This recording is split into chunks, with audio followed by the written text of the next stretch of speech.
Welcome back to the lab. Monique Trottier is here. Back to the lab. We're so glad to have you back. President of Boxcar Marketing. She also does a newsletter for the non-techie who wants to keep up on technology called the Underwire Newsletter. Get this, full support for non-techies.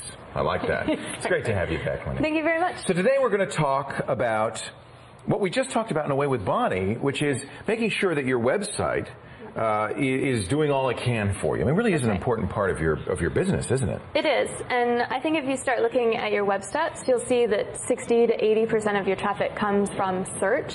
So it's really important that you show up in search engines, not just for your company name or the product name or the trade names or any of those things. You have to start thinking about what are the other words that people are going to use to search for you. How are they going to find you? Yeah. But I want to kind of underline that.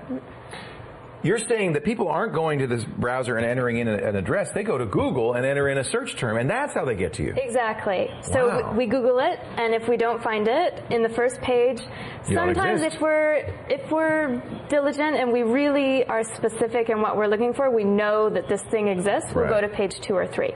But for the most part, we're stopping at page 1, and we're looking at results in spot 1, 2, or 3. Look at your behavior as you use Google at home. Do you ever go click that page 2, page 3, page 4? Exactly. You don't. You start right at the top there. Exactly. Yeah. So a good place to start if you're trying to increase your traffic or increase your presence in search is to figure out how are you doing compared to your competitors. Oh, interesting. How do we do that? There are a couple of free tools that you can use. So one of them that I like to use as sort of a quick check is called marketleap.com, and I can show you that here. Okay. What you do, I sort of randomly chose 2 competitors. I picked Pepsi and Coke. Perfect. So we'll do a little taste test online. Oh, okay. But you would put your domain name here. So in this case, as an example, I put Pepsi.com and the competitor Coke.com. And you can put up to 3. And you sort of click on the link generate report. And I've sped it up a bit and already done that. Is this using Google for this? It actually searches across 6 top search engines. So it looks at Google, Yahoo, AOL. Thank you, tongue-tied today.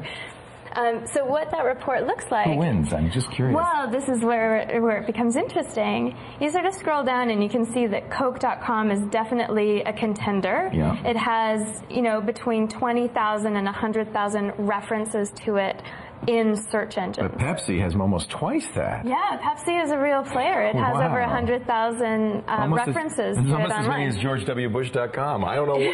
So it's putting you in a list of other sites to give you an idea of where you stand. It's a quick check to see where you stand. Yeah. Because if you want to start improving your site, some people will think, oh, well, I'm going to go look at my competitor site.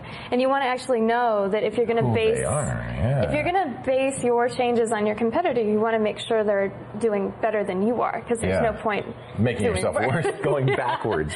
Yeah. Wow, this is interesting. That's marketleap.com. Yeah, so with marketleap.com, or there's another service, compete.com, you can get a quick look at what the traffic for those 2 sites looks like over time. Again, you can see that Pepsi has more unique visitors over the past year than Coke.com.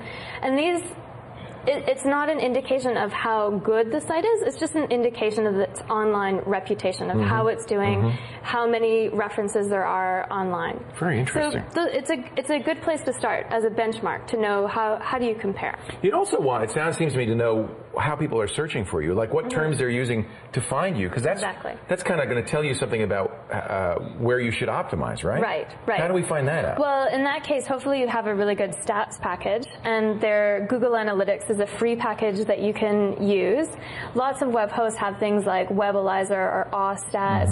So they're free packages, but they don't really give you as much or as good information as you can get on Google Analytics. I use Google Analytics, and it's really kind of amazing what you can find out about your pages. Yeah, I like it. And you can have reports that are sent to you on a regular basis. And it's free. Yeah. So and just embed a little text in there. Yeah. So I have a client that's the Canadian Geothermal Energy Association, and they are using Google Analytics. So you'll do this with your clients and analyze what that means and tell them what they can do? That's interesting. Yeah, I'll help them understand. So pretend I'm this Ken Gia and tell me what I should do. Well, what I would say to you is have a look in your traffic stats. Okay, this is where traffic's coming from. Yeah, so we're looking at Google Analytics for this site. And there's a section here, traffic sources. Right. And that's going to give us a nice little overview so we can see, oh yes, look, it's 63%. A lot of search. is coming from search. Yeah. And then we can see direct traffic, so people who are actually typing into the address bar at the name. That's only 17%. It is, and that's a fairly typical mix. But you do get a lot of links from other sites, and that's important too. Yeah, referring sites are very important. As you were mentioning to the caller, having links from high-ranking sites are good. One of the nice things that you can see is a list of keywords. And these are keywords that people have used on a search engine before they came to this site. Interesting. And this is the key. The key is the keywords. So if you search for geothermal, you search for geothermal energy, Cangia, any of those things. But Cangia was not number one. It wasn't. It was quite far down the list. Yeah. Same with Canadian Geothermal Energy Association. Right. People aren't going to type that all out. And the key here, again, is don't stop at the top 10. Okay. And this is where Google Analytics is really great. You can see the top 1,000. So these are terms people use. Now, they're only in Google, but since Google is so dominant, why not? But this is actually showing you the keywords that people have used in any search engine. Oh, okay. So even Google, though it's Google Yahoo, Analytics. MSN, that's right. Oh, interesting. That's right. They're agnostic as far as what search engine you're using. Very cool. So you can start to see how would I act on that? List. What would I do about that? Yeah. Now, so let's say I know people when they're searching for geek, they're looking for me, they search for geek. Right. How would I take advantage of that? Right. Well, I used to work for a book publisher, and they had a section on their website for teacher guides. Yeah. And these were things that teachers could use in the classroom, activity sheets, questions about novels.